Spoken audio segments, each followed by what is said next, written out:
Je me présente, je suis Laetitia, ça c'est Zadig. Et moi, c'est Charles-Antoine. Et ça, c'est la famille au grand complet.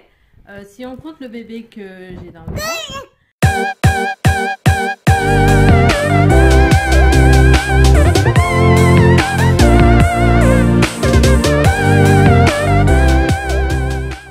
Ah merde, je suis en train de filmer là. Salut la copine. Salut à toutes. Aujourd'hui, bébé fait la taille d'une botte de bled et nous allons parler du rendez-vous chez l'anesthésiste. Alors, c'est un rendez-vous qui a lieu au cours du 8e mois ou alors au début du 9e quand on est très en retard. Et sachez que c'est un rendez-vous qui est obligatoire même si vous ne souhaitez pas avoir de péridurale parce que dans le cas de césarienne en urgence, il vous sera obligatoire d'avoir une anesthésie et du coup de consulter le dossier que vous aurez constitué lors de cet entretien. Alors, le rendez-vous à proprement parler, il est assez rapide, comptez vraiment 5 à 10 minutes, où en fait l'anesthésiste va passer en revue votre dossier, vous demander si vous avez des allergies, des contre-indications médicales, vous demandez si vous marquez beaucoup lorsque l'on vous fait une piqûre, vérifier aussi vos bilans sanguins. Parce que on a besoin de savoir si vous coagulez bien et vous rassurer quant au fait que l'anesthésie se passera vraiment sans encombre.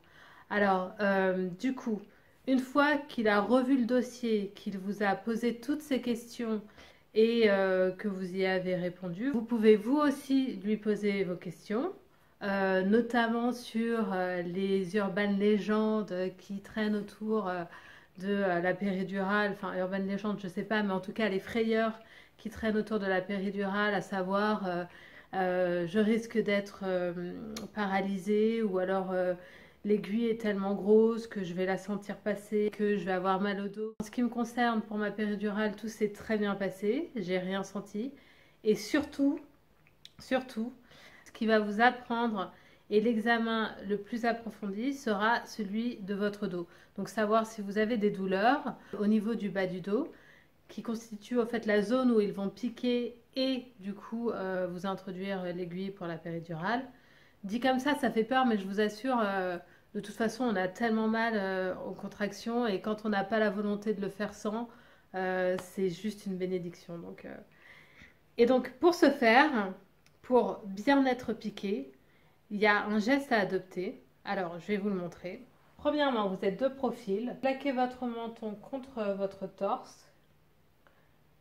Vous détendez les bras, totalement relâchés, et vous faites le dos rond au maximum. Comme ceci. Alors oui, vous me direz, avec un ventre qui fait 4 fois sa taille, c'est un peu compliqué de faire le dos rond, mais vraiment, apprenez à vous détendre, à tout relâcher et à faire en sorte que l'arrondi ici soit bien marqué parce que ça permettra à l'anesthésiste de faire vite et bien son travail. En général, ils sont très demandés. Et puis vous, ça vous soulagera très rapidement des douleurs, des contractions, tout ça, tout ça. Et pour celles qui ne souhaitent pas avoir de péridurale, et ben franchement, les filles, chapeau, represent. Bon, je vous dis à la semaine prochaine pour presque les dernières semaines de grossesse. Ça y est, ça arrive.